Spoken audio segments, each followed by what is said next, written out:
Hi, a very good evening, everyone. Welcome to our live session. So in this live, we'll go ahead with image-based discussion. So as we started last night, we'll come up with images. All you need to do is identify them and you'll not be given any options. And before we start, the objectives of the session, as we keep on reminding, it can be case-based discussions, it can be image-based, it can be any learning process as such. If learning is not fun, then why should one do it? What's the point in doing it? So learning is fun if we're doing it in right way with right orientation. And only when the process is fun, we'll enjoy it. And as a natural consequence, you'll have the best outcome or the best result. I wouldn't say success because, again, success is something which you can experience every day. It's not just about getting a favorable outcome, but success is about enjoying the process and being in the moment, trying to have fun no matter what we're doing. So always keep that in mind. And of course, learning is fun. And in the process, as we keep on reminding, it's all about hard work, consistency, and self-belief. Of course, in the process of learning, making notes, trying to learn, relearn, unlearn. So all of this will happen naturally, automatically, if we have that right orientation of enjoying the process, right? So please do keep that in mind. And before we start our session, as the exam is approaching, and even if the exam is not approaching, days are such a way that there is a lot of negativity out there. We hear so many things. The moment we open any app, any social media app, mostly it's nonsense. Mostly it is something which is not useful for us. It only takes our time, valuable time, and it only feeds us with negativity in most of the instances. Not everything, but majority of the instances, which is very unfortunate. But we, being human beings, we can be smart, not just by having a smartphone, but how to deal with smartphone in a smart way is very important. So rather than getting carried away by increasing our screen time, carried away by all the negativity out there, we should exercise patience, we should exercise caution while using smartphones in specific. So make sure that you're not losing peace of mind in the process. And all I would suggest to you is try to maintain that peace of mind and don't get carried away by all the negativity that's widely prevalent out there. It's, as I said in one of the videos, it's like rampant chaos. So please don't get carried away. Just believe in yourself, believe in your own capabilities. And even if you're finding any of the experiences negative, see if you can avoid them, or if it is not avoidable, if it is unavoidable, at least try to alter or enhance your perception so that you can take that experience in a positive way possible. And this is very, very important, especially during these challenging times, pandemic times. And there are so many reasons why I would say that these are challenging times. So these sessions are a part of enhancing positivity in general to all the aspirants out there. And it is in our endeavor to do so. I hope it's clear, and let's go ahead without much delay. Yeah, a very good evening to each and every one of you once again.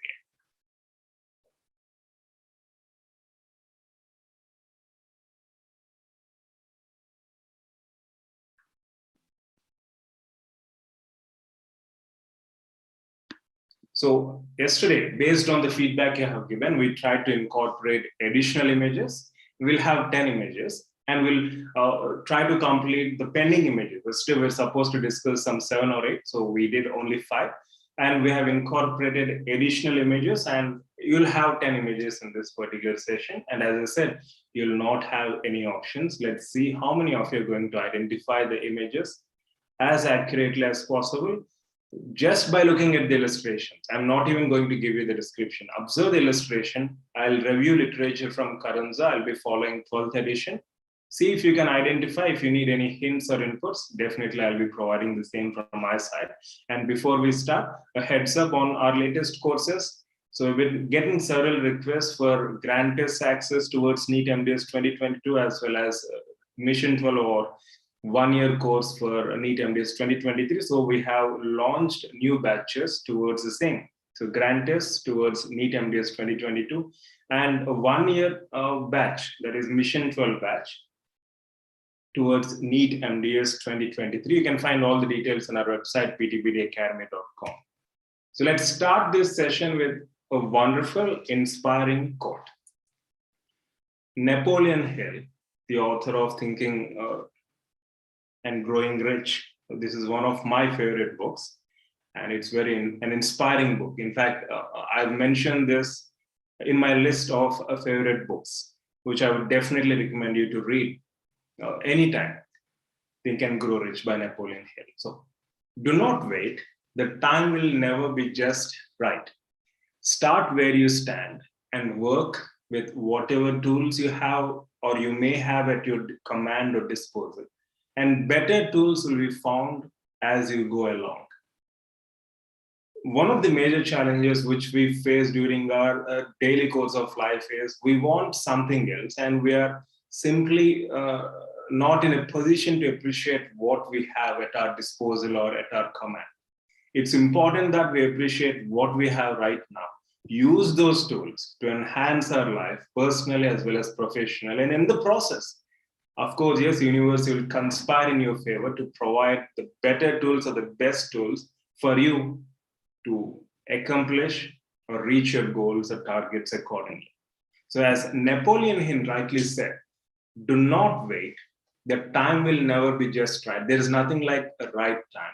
Now is always the right time. Please remember, now is always the right time.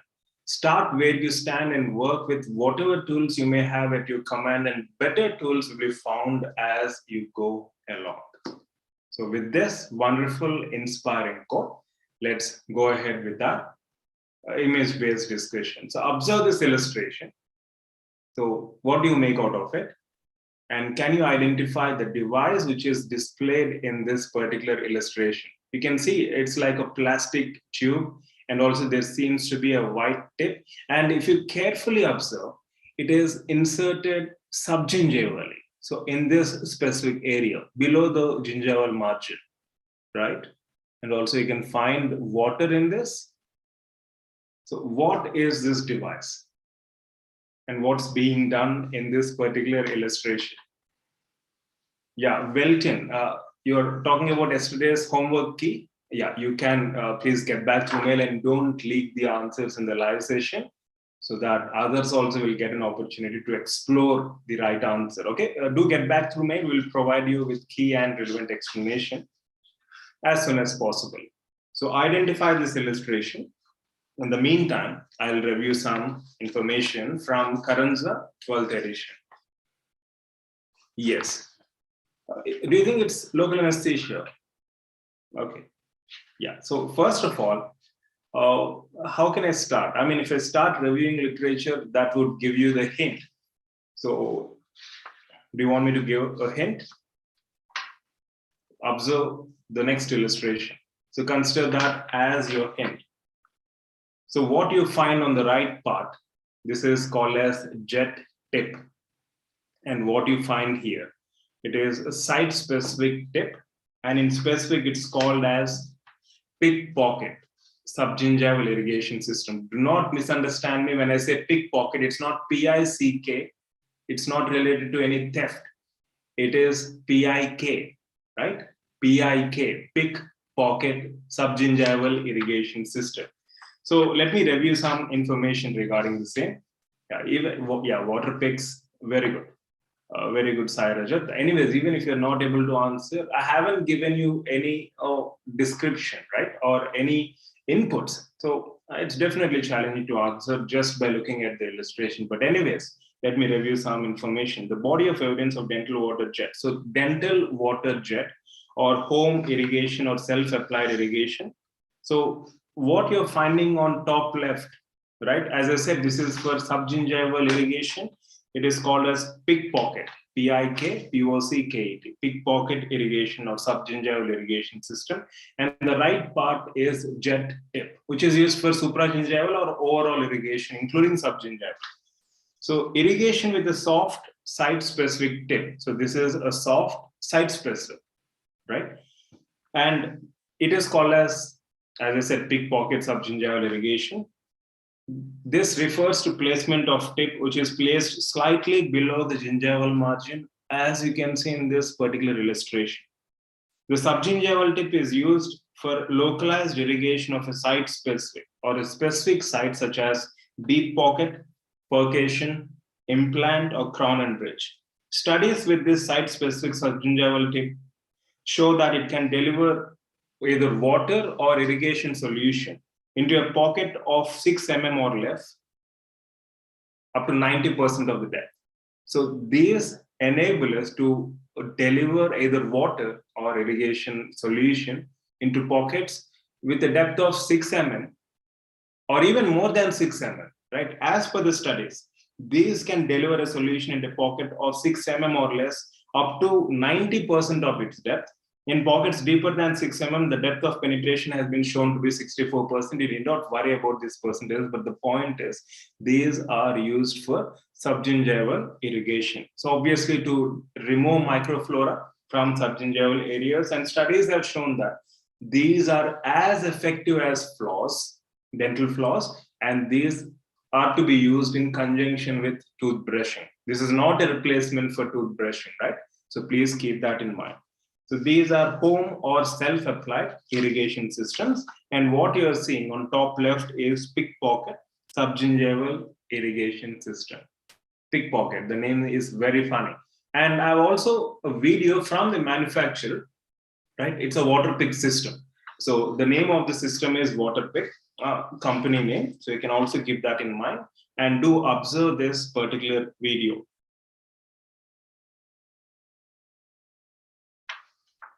So it's available in the official website of Waterpick. So as you can see, the soft site-specific tip.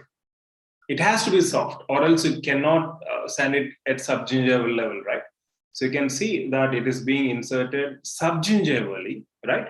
And then you're trying to pump in fluid. It can be either water or it can be any irrigation device, chlorhexidine solution, etc. And this works on a mechanism called, we have this pulsation mechanisms. So actually they say when you're using water, since water is being used at a higher force, right?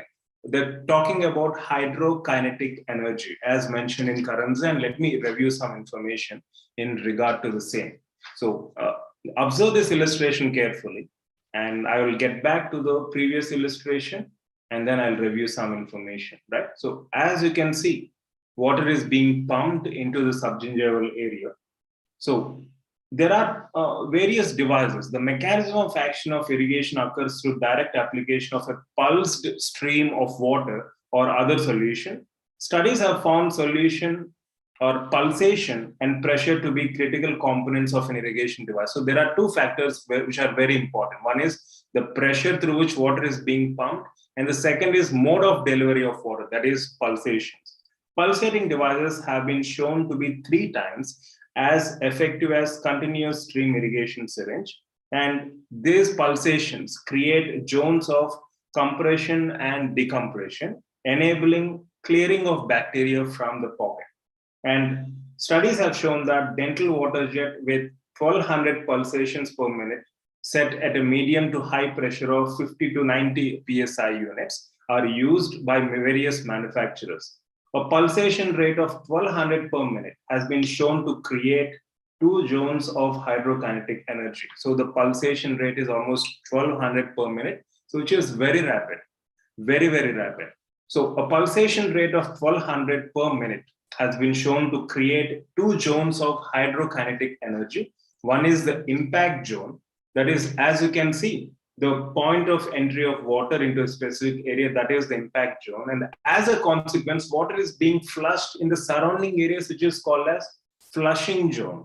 So these are the 2 zones which are mentioned in your current zone. So let me repeat and summarize this question.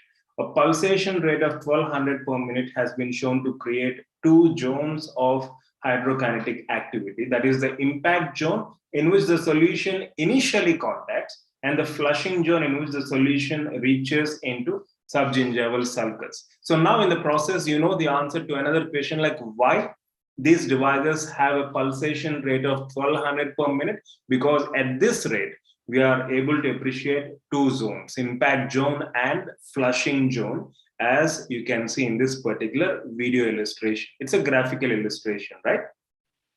Yeah.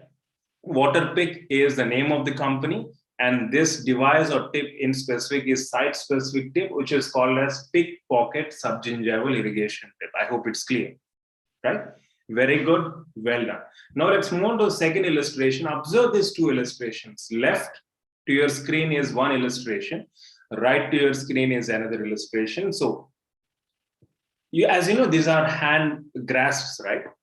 So, which hand grasp are we talking about in left illustration as well as in right illustration? So, identify the hand grasp, which is being shown in these particular illustrations.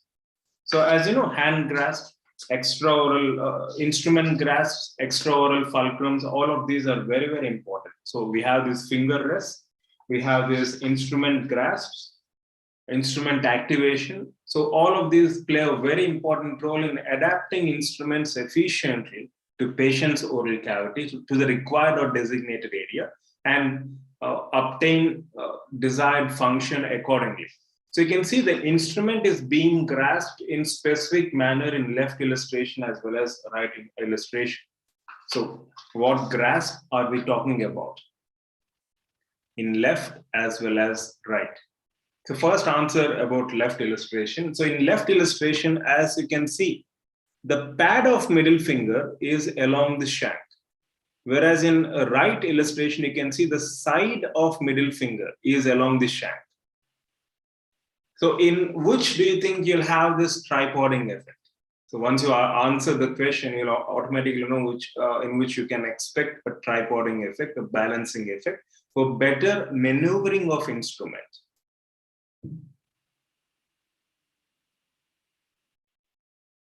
Always remember, in case of modified pen grasp, the pad of middle finger is along the shank. I'll repeat. In case of modified pen grasp, the pad of middle finger is along the shank, as you can see here. In case of standard pen grasp, the side of the middle finger is along the shank. So those who are answering it as standard and modified, the reverse is true. So in case of modified pen grasp, let me repeat, in case of modified pen grasp, as you can see, the pad of middle finger rests on the shank. So this is the shank of the instrument, and you can see index finger is bent at second joint, and the thumb is between the middle finger and the index. So this creates a tripoding effect, right? As you already know. And this is your standard pen grasp, where the side of the middle finger rests on the shank. Exactly. Left is modified pen grasp and right is standard pen grasp. I hope it's clear. So what is this tripod effect? So the pad of thumb is placed midway between the middle and index fingers on opposite side of the handle. Remember, as you can see, its thumb is present on the opposite side of the handle or the shank, whereas you can see the middle finger and index finger on the other side. So this creates a kind of balance against rotation of instrument, especially while you're applying pressure on the working area. So this creates a triangle of forces. You have these tripods, camera tripods, a triangle of forces, a tripod effect that enhances control because it counteracts the tendency of the instrument to turn uncontrollably between the fingers when the scaling force is applied to the tooth. And also another added benefit with this modified pen grasp is that since the pad of middle finger, so this is your pad, right? I shouldn't just show you the middle finger. So that's the reason I'm showing you all the fingers. Please don't get me wrong. But as you know, this is the middle finger. So this is the pad of the middle finger. So better appreciation, better tactile sensitivity. So we're talking more about middle finger in this session. I don't know why. So the modified pen grasp also enhances tactile sensitivity because slight irregularities on tooth surface are best perceived when the tactile sensitive pad of middle finger is placed on the shank of the instrument. Okay. So anyways, I hope you got the significance of the pad of the middle finger, right? I'm sorry if I was showing you only middle finger prior. That was totally unwanted. Okay. Now, very good. So I hope it's clear. Even if you're wrong, don't worry. Just hold down your pen, right?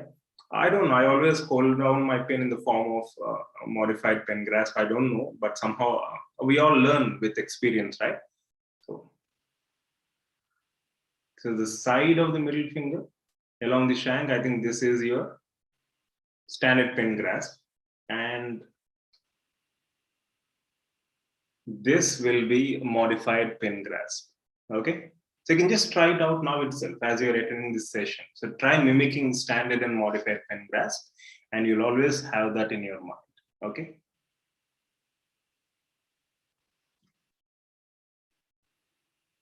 So we should rename this session as how to hold a pen. Standard pen grasp and modified pen grasp. Right? I hope it's clear. Now let's move on to the next image.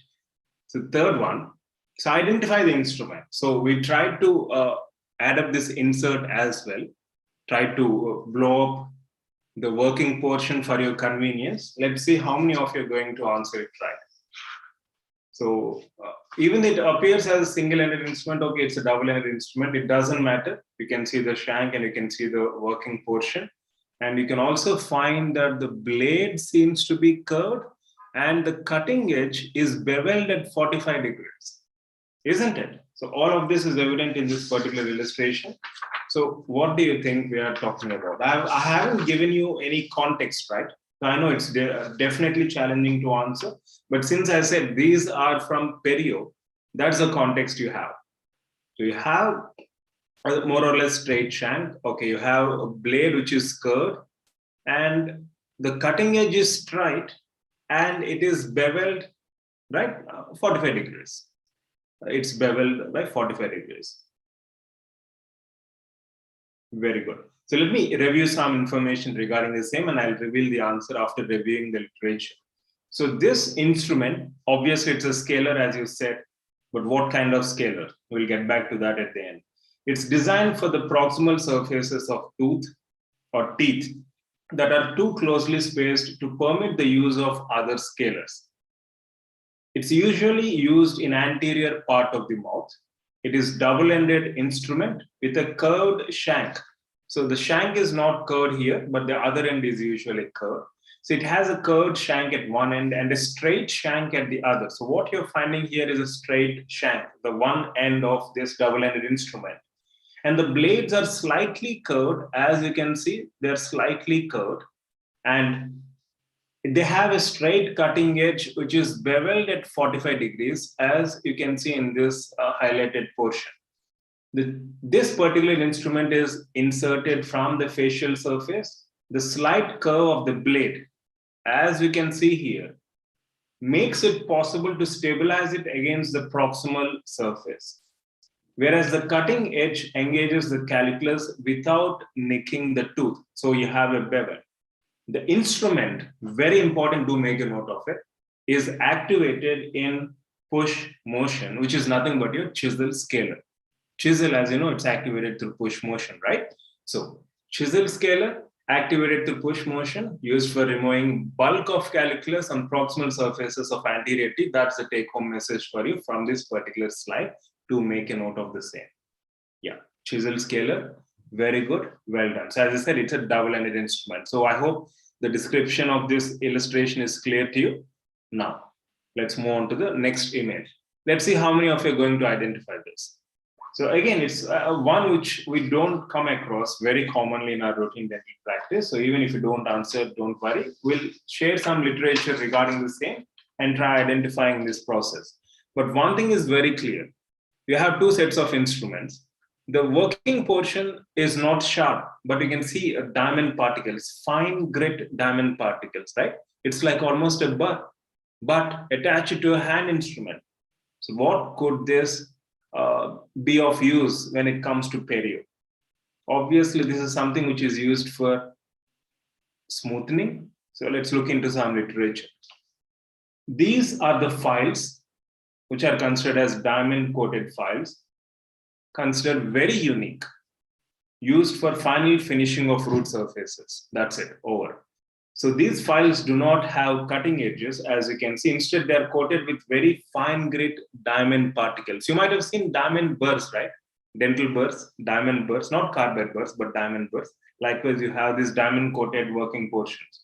The most useful diamond files are buckling instruments. These are used in furcation areas, and these adapt well to many other root surfaces.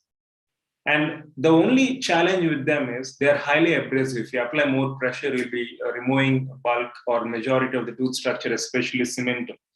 New diamond files are sharply abrasive and should be used with light, even pressure against the root surface to avoid gouging and grooving. They produce a smooth, even, clean, and highly polished root surface. So diamond files must be used very carefully because they can cause over-instrumentation of the root surface. Diamond files are particularly effective when used with a dental endoscope, which reveals residual deposits and directs the clinician to the exact area for instrumentation. So as I said, it's used for producing smooth, even, clean, highly polished root surface. That's the take-home message for you, right? Diamond files, diamond coated files. That's it. Very good. Now let's move on to the next question or next image. It seems very strange. So can you identify this particular illustration or image? I know it's a very challenge, but let me give you a hint. It is used for viewing subgingival areas, not just for diagnosis, but also for treatment of periodontal disease. That's the only hint I can give you for this particular illustration. So try identifying. In the meantime, let's review some information. Also, additionally, you can go through the following illustrations. Now I'm sure you can identify this, right? So this instrument is used for identifying, or it's used in specific in subgingival areas for diagnosis and treatment of periodontal disease. It consists of, as you can see in this particular illustration, right, a 0.99 millimeter diameter reusable fiber optic endoscope, over which there is a disposable sterile sheath for delivering water, right, for sake of cleaning and visualization. The fiber optic endoscope fits onto periodontal probes. So what you're finding here, obviously these are periodontal probes, and this fiber optic endoscopic system fits onto these periodontal instruments.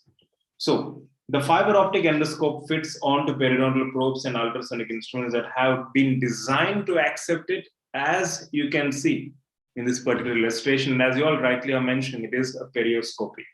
So the sheath delivers water, and the magnification which is produced by dental endoscope or perioscopy is almost 24 to 48 times, which is definitely useful for achieving high levels of root debridement and cleanliness. And it's also used for evaluating, not just for root debridement and cleanliness of subgingival areas, but also used for detecting subgingival caries, defective restorations, root fractures, and resorptions. Consider this use very, very important. And also, as I mentioned, it contains 0.9 mm diameter endoscope, fiber optic endoscope. Fiber optics are nowadays used for delivering high-speed internet all over. Even your Wi-Fi, if you carefully observe, you'll mostly have fiber optic system, right? So fiber optic systems are widely used. In fact, internet nowadays is being delivered at lightning speed, literally at lightning speed, through these fiber optic systems, right? So the fiber optic endoscope is being fit into this particular slot of this periodontal probe, right? So, as you all rightly said, it is perioscopy system, or also called as dental endoscope. Very good. Well done. Now let's move on to the next image. Observe this. What is this particular illustration all about? You can find some bright colors. So what is this? And where is it used? So I'm sure you can identify this with ease, with a relative ease, but let's see. So first of all, while discussing about titanium implants or while discussing about probes, previously we mentioned that we shouldn't use stainless steel instruments over titanium implants because there can be scratching, there can be roughness creation, which can lead to plaque accumulation and other sequelae.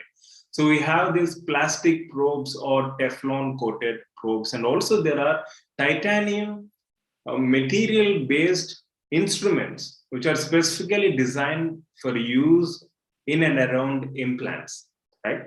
So it's a plastic probe, and what's its use and relevance? So in areas where you have these implants to avoid scratching. So as simple as that.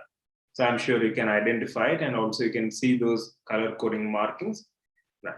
Also, Williams probe is something which you're very much familiar with. So I'm sure you can identify the same. Now, observe this illustration. Let me give you a hint.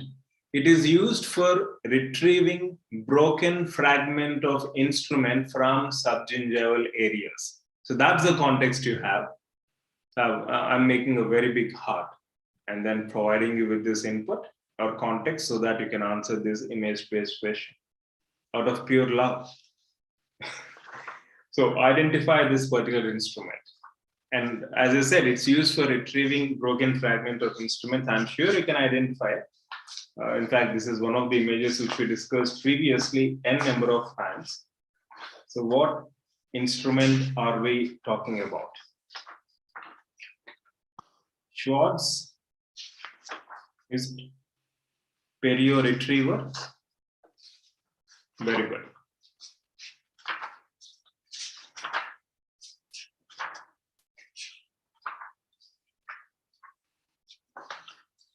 Exactly. Schwartz perio retriever. These are highly magnetized instruments, right? Highly magnetized instruments which are used for retrieving broken fragments from critical subgingival areas. The straight one can be used in general in any pocket, but the contrangle one, furcation areas or where you have this complex root anatomy or where the access is difficult, you can go with this contrangle instrument. Squats or Schwartz perioretrievers or perio retrievers. And also you can find another illustration where you can see the contrangle one, which is used for retrieving this broken or fragment of an instrument. So these are highly magnetized instruments. Very good. Perio retrievers or perioretrievers. Now identify this instrument. So, and what is it used for? So you can find a wheel, a brush, a cup, and also you can find an angle. So you got the answer. So what is this instrument and what's it used for? Let me review some information in regard to the same. So cleaning and polishing instruments, which we often use in our routine dental practice. So these are used along with some abrasive paste, obviously. So rubber cups consist of a rubber shell with or without webbed configurations. So you can see webbed configuration of this rubber cup, and also you can see this brush. So they're used in handpiece with special prophylaxis angle. So this, they're calling it as prophylaxis angle, and you can find a rubber cup and a brush. So these are used for cleaning and polishing of your teeth. So aggressive use of rubber cup with any abrasive may remove a layer of cementum, which is thin, especially in cervical area. Hence, we should exercise caution when we are using these polishing or cleansing cups, especially in cervical areas. Just keep that in mind. Now that you have observed this illustration, in what way is this illustration different from the previous one? So even here you can see a brush, even here you can see a cup, even here you can see an angle, right? Prophylaxis angle. You know, angles in plumbing, they use this angle. So you can also find an angle here, which is attached to a micromotor, a handpiece of a micromotor.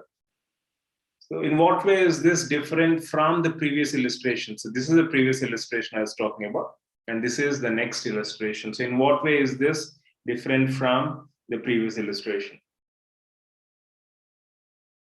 So let me review some information again. The handpiece, prophylaxis angle, and rubber cup usually must be sterilized, as you know, after each patient use, or we can use disposable plastic prophylaxis angle and rubber cup, which can be used once and discarded. So what you're finding here are disposable prophylaxis angle and rubber cup should be used only for one patient and then be discarded.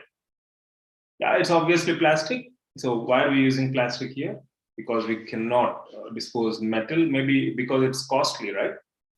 So this is disposable one. Very good.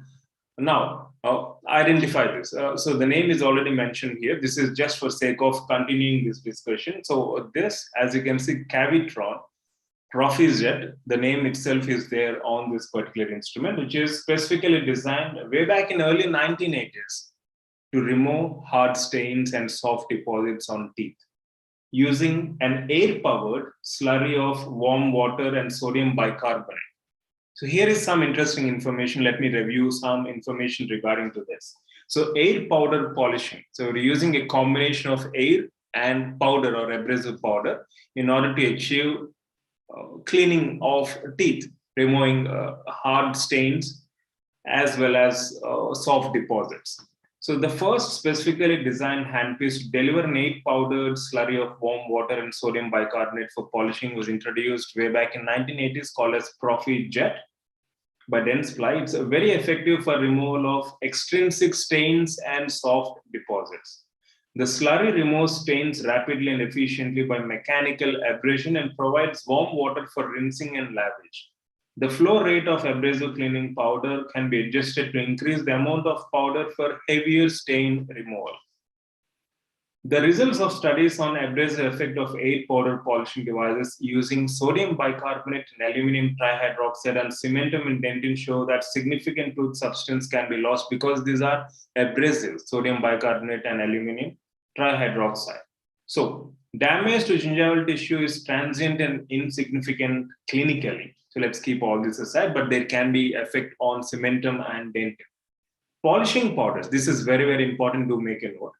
Polishing powders containing glycine, Glycine, glycine, not glycerin, glycine, rather than sodium bicarbonate recently have been introduced for subgingival biofilm removal from root surfaces because of the previously mentioned problem of abrasion of cementum or dentin. So let me repeat. Polishing powders containing glycine rather than sodium bicarbonate recently have been introduced for subgingival biofilm removal from root surfaces. And most importantly, these are considered to be safe for use on implants. Air powder polishing can be used safely on titanium implant surfaces. And patients with medical histories, and there are some contraindications, I'll summarize with that. Patients with medical histories of respiratory illness, because you're using an abrasive powder, you cannot use it on a patient with respiratory illness, which will only accentuate the problem. So patients with medical histories of respiratory illness and hemodialysis are not candidates for use of air powder polishing device. Also, patients who are hypertensive, you cannot use sodium on them. So powders containing sodium bicarbonate should not be used on patients with history of hypertension, sodium restricted diet, or medications affecting electrolyte balance. And patients with infectious diseases should not be treated with this device because of creation of large amount of aerosol. A pre-procedural rinse of 0.12% chlorhexidine gluconate should be used to minimize the microbial content of the aerosol, at least for the 60 minutes, as we discussed in one of the previous live sessions. And high-speed evacuation should also be used to eliminate as much of the aerosol as possible. So this is air polishing powder prophy-jet. Yeah, this is consider this just as a literature review. Now let's move on to the final aspect. Consider this as your homework question.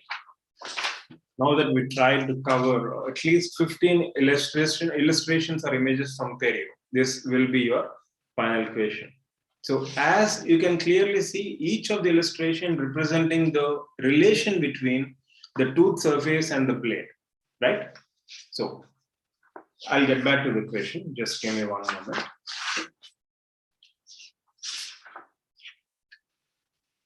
So as I said, this particular illustration represents tooth-blade relationship. So what you're finding here is a cross-section of the blade. or you can consider this as a longitudinal section, right? It's a longitudinal section of the blade, and this is your tooth surface. Okay, so this particular illustration, A, B, C, and D, all of them are independent. They represent tooth blade relationship. Now the question is, what is the correct angulation for scaling and root planing among the given illustrations, and what is the correct angulation for curettage?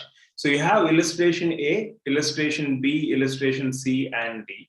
Which one of them represents the correct angulation for blade insertion while performing scaling and root planing, or while performing curettage, gingival curettage? So what is the correct blade tooth relationship?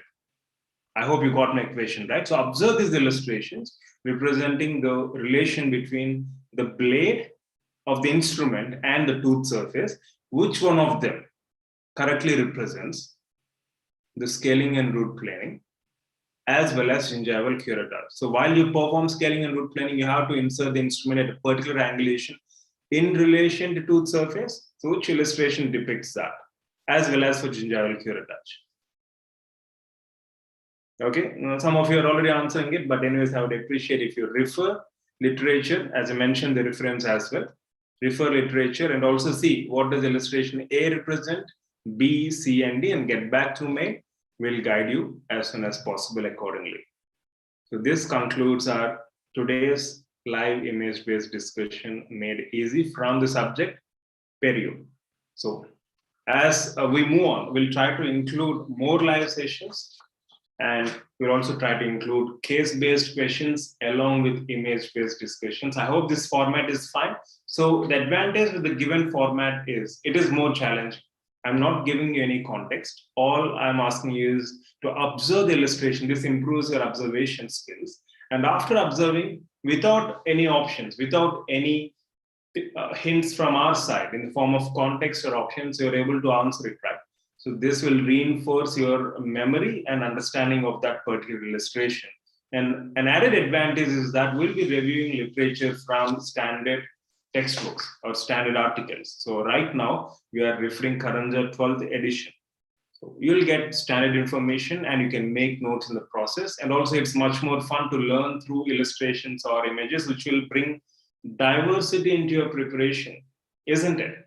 So I hope it's clear. And before I conclude, as I started this session with some inputs on negativity and how to deal with it, yes, situations can appear challenging, but if you are in your right mindset, with right orientation, if you're positive, if you're looking forward, and if you're taking up any kind of problem as a sort of challenge, you'll only learn from that particular experience and you'll enhance your capabilities in the process.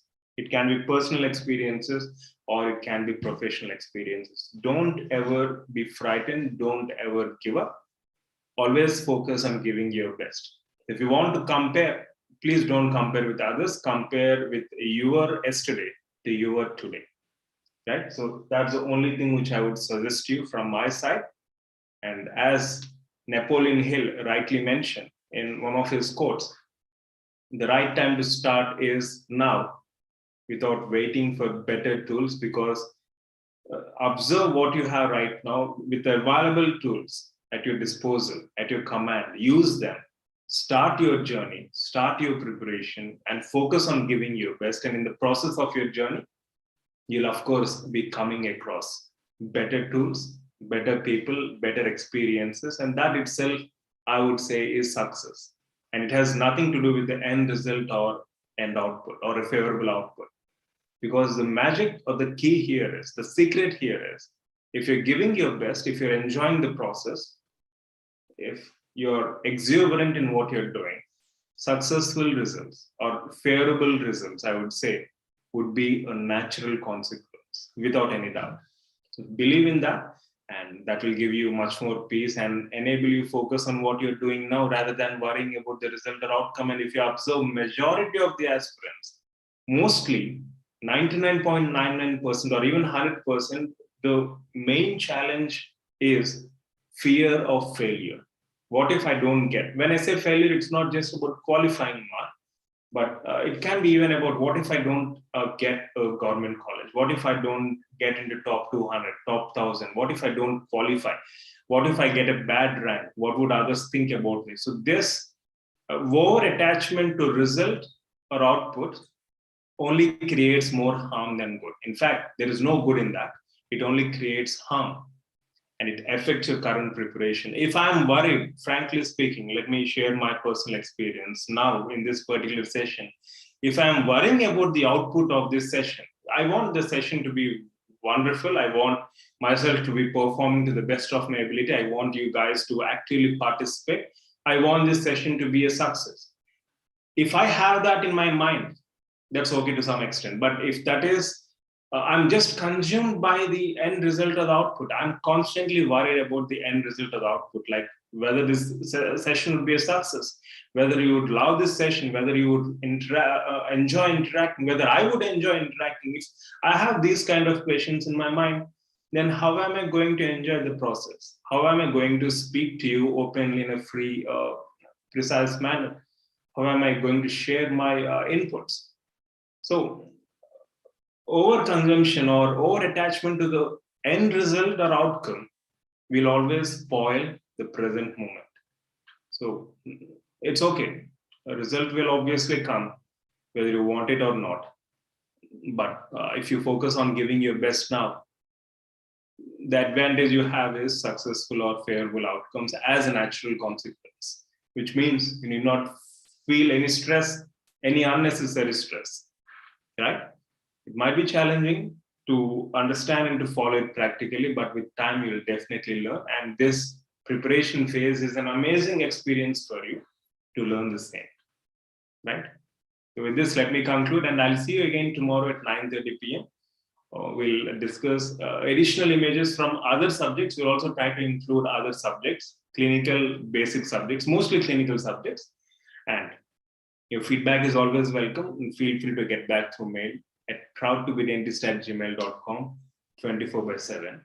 And I sincerely wish you all the very best. Good night. Have a great sleep. Take care.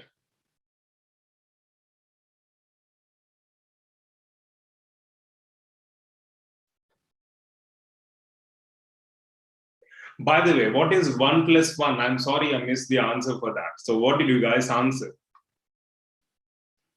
I asked you to go through it very carefully, right? So answer this question carefully, think twice. That is something which I've asked you. What is 1 + 1? Oh, Supratim. Hi, Supratim. Wonderful to hear from you. Of course, I do remember all my students. There is no doubt in it. Joined regular batch 2 years back. Currently, junior resident, oral and maxillofacial surgery. Saw your live and thought of joining after 2 long years. That's wonderful to hear, Supratim. Are you from West Bengal? If I'm not wrong. So, Supratim, I'm glad you joined this live and I'm very happy for you. All the best for your professional career. Keep in touch. 1 + 1 is 2. 1 + 1 is 10 - 8. It's 2. I'm really upset that you all answered it right. I expected at least one of you to answer it wrong, but you really upset me by answering it right. Of course, 1 + 1 is 2. The reason why I've asked you this question is sometimes I've come across instances where students think that it is something else and keep answering 3, 4, 5, or some crazy number. It's because of overthinking. Overthinking will play a spoil sport. 1 + 1 is 2. It's as simple as that. And an innovative way or a different way or out of box approaches, as Welkin rightly mentioned. 1 + 1 is also equal to 10 - 2 or 6 - 4, right? So the point behind that is sometimes we overthink and play, and that plays a spoil sport. So if you're thinking straight, we think that there is something behind it, and we almost always poke our own eyes in the process. So not everything is complex. In fact, everything which we come across is very simple. It's only our orientation which makes all the difference. So I just wanted to make that point. And Sai Rajat, Yeah, I'm glad you reminded me the same. Yeah, 1 plus 1 is always 2. There is no doubt in it. Or 1 plus 1 is equal to 10 minus 8, as you rightly mentioned.